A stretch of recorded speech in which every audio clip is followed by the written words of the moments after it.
இதுல வந்து ஆட்டிடியூட்ல திசைகள்ல சில பயிற்சிகள் பார்க்க போறோம்.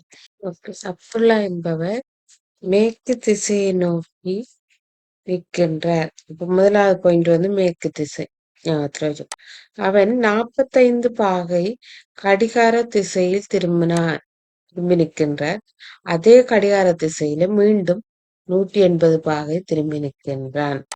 ஏண்டா அவன் இப்போது இந்த திசையை நோக்கி இருப்பான். முதலாவது பாயிண்ட்ஸ் வந்து மேற்கு நோக்கி நிற்கின்றான். அதுக்கு பிறகு கடிகார திசை வந்து இந்த டிரெக்ஷன். இதுல கடிகார டிரெக்ஷன்ல 45 பாகை திரும்பினா இப்ப வந்து வடமேற்கு திசையை நோக்கி நிற்கின்றான். மீண்டும் அதே கடிகார திசை 180 பாகை திரும்பினாண்டா தென்கிழக்கு திசையை நோக்கி இப்ப இந்த டிரெக்ஷன்ல நிப்பான். தென்கிழக்கு திசையை நோக்கி நிப்பான். விட வந்து டி, தென்கிழக்கு திசையை நோக்கி. அடுத்தது பீட்டர் வடக்கு நோக்கி 7 மீட்டர் சென்ற பின்பு வலப்பக்கம் திரும்பி 5 மீட்டர், மீண்டும் வலப்பக்கம் திரும்பி 5 மீட்டர் நடந்து இறுதியில் இடப்பக்கம் திரும்பி 5 மீட்டர். அப்ப வடக்கு நோக்கி போய் வலப்பக்கம் திரும்பி 5 மீட்டர், வலப்பக்கம் திரும்பி 7 மீட்டர், வலப்பக்கம் திரும்பி 5 மீட்டர் நடந்த ஆரம்ப இடத்திலிருந்து எவ்வளவு தூரம் மற்றும் எந்த திசையில் இருப்பேன். இதுல முதலாவது வந்து அவன் வடக்கு நோக்கி, இந்த நான் இதுக்குள்ள ஒரு இதுக்காக போட்டு வச்சிருக்கேன். வடக்கு நோக்கி 7 மீட்டர் நடக்கிறான். அப்ப இந்த வடக்கு நோக்கி நடக்கிறான்டா அவன்ட வலது பக்கம் வந்து இந்த சைட், இடது பக்கம் வந்து இது.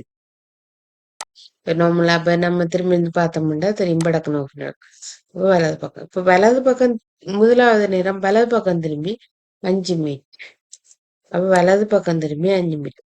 இப்ப போக்குள்ளே அவனோட வலது பக்கம் இந்த சைட். திரும்பிய நேரம் வலது பக்கம் 7 மீட்டர். இப்ப அவனோட வலது பக்கம் இது, இடது பக்கம் இது. இப்ப என்ன செய்யறான்? இடது பக்கம்னாக்குள்ள இந்த சைட் வரும் 5 மீட்டர். அப்ப கடைசியா இந்த திசையில நிக்க. இப்ப கேள்வி என்ன? திசையை நோக்கி எவ்வளவு தூரத்துல? அப்ப 10 மீட்டர் தூரத்துல. ஏன்னு சொன்னா இது 5, சோ இதுவும் 5 மீட்டர் வரும்.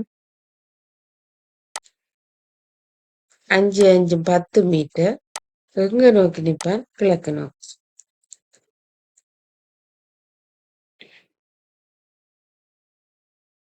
கேள்வி என்ன?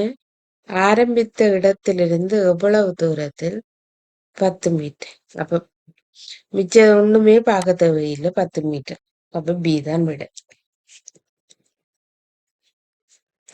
மூன்றாவது கேள்வி, மணி என்பவர் 20 மீட்டர் மேற்கு நோக்கி, இதுல என்னங்க மேற்கு நோக்கி, பின்னர் வலம் புறமாக திரும்பி 30 மீட்டர் நடக்கின்றார். மறுபடியும் வலப்புறமாக திரும்பி 20 மீட்டர். இவ்வளவுதான். எனில் தற்போது அவர் எந்த திசையை நோக்கி நிற்பார்? இவ்வளவு தூரம் தேவையில்லை, எந்த திசையை நோக்கி நிற்பார்? சரியோ? அவர் எங்க நோக்கி நடக்கிறார்? மேற்கு புறமாக 20 மீட்டர் நடக்கிறார். இவர வலப்பக்கம் இப்ப எது? இந்த இன்சைட் இது. இப்ப வலப்பக்கமாக திரும்பி 30 மீட்டர். அப்ப இப்படியே மேல் நோக்கி போவார். திரும்பி இவர வலப்பக்கம், இப்ப இவர வலப்பக்கம் எது? இது. இப்ப திரும்பி இந்த சைட்டு 20 மீட்டர் நடந்து அவர் இறுதி புள்ளி இது. இப்ப எந்த திசையை நோக்கி நிற்பார்? கிழக்கு திசை. இந்த போட்டு கிழக்கு திசை. அப்ப விட என்ன? சி, கிழக்கு திசை. நாலாவது, பிரகாஷ் என்பவர் மேற்கு நோக்கி 30 மீட்டர் நடக்கின்றார். பின்னர் மேற்கு நோக்கி தானே வரும். 30 மீட்டர் நடக்கின்றார்.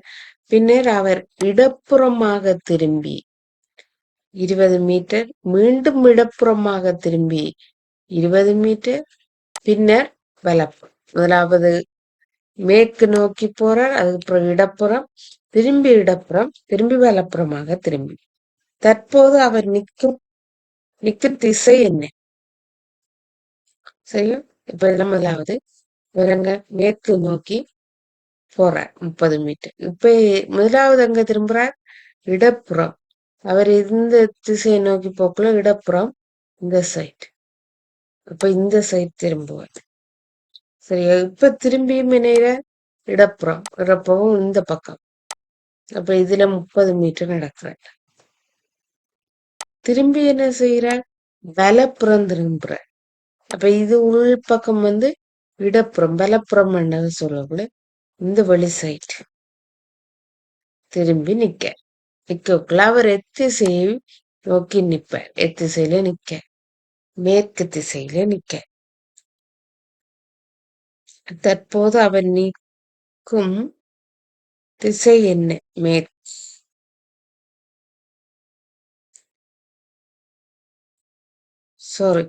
மேற்குல தெற்கு விட.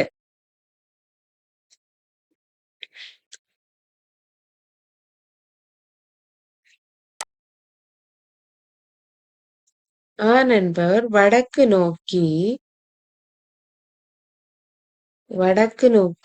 15 கிலோமீட்டர் சென்று பிறகு மேற்கு நோக்கி 10 கிலோமீட்டர், பிறகு தெற்கு நோக்கி 5 கிலோமீட்டர், பிறகு கிழக்கு நோக்கி 8 கிலோமீட்டர் சென்று இறுதியாக வலம் திரும்பி 10 கிலோமீட்டர் நடந்து முடிக்கின்றார் எனின் அவர் புறப்பட்ட இடத்திலிருந்து எந்த திசை எவ்வளவு தூரத்தில் உள்ளது? முதலாவது வடக்கு, மேற்கு, தெற்கு, கிழக்கு, அதுக்கு பிறகு வலப்புறம். ஓகே, முதலாவதுல இருந்து வடக்கு நோக்கி 15 கிலோமீட்டர். நீங்க கீழே ஸ்டாப் பண்ணி வச்சுட்டு ஆன்சர் பாத்தீங்கன்னா விளங்கும். அது பிறகு திரும்பி மேற்கு நோக்கி 10 கிலோமீட்டர். அடுத்தது தெற்கு நோக்கி 5 கிலோமீட்டர். திரும்பி கிழக்கு நோக்கி 8 கிலோமீட்டர். திரும்பி இதுல வலப்பக்கம் வலப்புறமணக்குள்ள இந்த சைட் வலப்பக்கம் திரும்பி 10 கிலோமீட்டர். ஓகே, இப்ப இவர் இந்த தொடக்க புள்ளியும் இதுவும் சமநிலை இருக்கான்னு பார்த்தோம்னா இருக்கும். ஏனெண்டா இது 15 கிலோமீட்டர் இவ்வளவும், இங்க 5, 10, 15. அப்ப அவருக்கு இதுக்கு சமாந்தரமா வந்துருவார். ரெண்டும்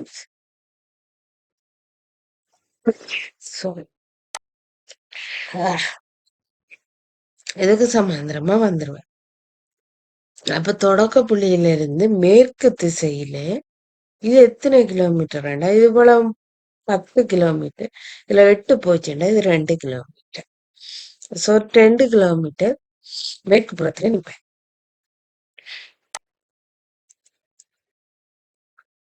2 கிலோமீட்டர் வருது. அது ஒரு ஆன்சர் தான் இருக்கு. சோ விட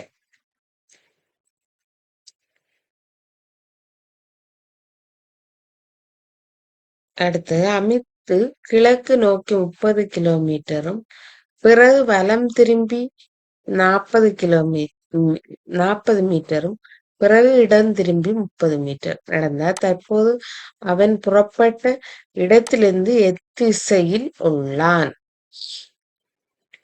ஃபர்ஸ்ட் கிழக்கு நோக்கி போய் வலம் இடம்.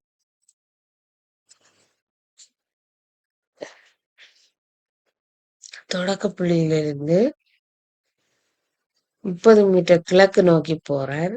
போயிட்டு இப்ப வர்ற வலம் எதுன்னு பார்த்தாங்கன்னா இந்த சைட்டு 40 கிலோமீட்டர் நடக்கிறார். அது போய் திரும்பி இடம் பண்ணக்குள்ள வெளிப்பக்கம் இந்த சைட் 30. தொடக்க புள்ளியிலிருந்து எந்த ரெண்டா இங்க ஸ்டார்ட் பண்ணவர் இப்ப இந்த கோணர்ல நிக்க. சரியோ, இங்க நிக்க. அது என்னது? தென்கிழக்கு திசையில் நிற்கின்ற. அப்ப விட தென்கிழக்கு. பாப்போம் ஆன்சர் இருக்காண்டு. Yes, answer C. விட தென்கிழக்கு. ரகு மேற்கு நோக்கி செல்கின்றான். மேற்கு நோக்கி செல்கின்றான். அவன் 45 பாகை கடிகார திசையில் திரும்புகின்றான். அதே திசையில் மீண்டும் 180 பாகை திரும்புகின்றான். மற்றும் அவன் மீண்டும் 135 பாகை கடிகார திசையில் திரும்பினார். அவன் எத்திசையை நோக்கி நிற்பான். இதுல ஒரு சின்ன ஒரு டெக்னிக் கொண்டு இருக்கு. நம்ம படங்குறி பார்க்காமலே விட போடலாம். ஒரு புள்ளிய வளைச்சுள்ள கோணம் 360 பாகை. ஒரே திசையில திரும்புறாங்க. 45 பாகை, 180 பாகை, 135 பாகை. உலகம் டோட்டலா கூட்டுனீங்கன்னா 360 பாகை வரும். சோ அவன் எந்த திசையில ஸ்டார்ட் பண்ணானோ அதே திசையில திரும்பி நிற்பான். மேற்கு திசை.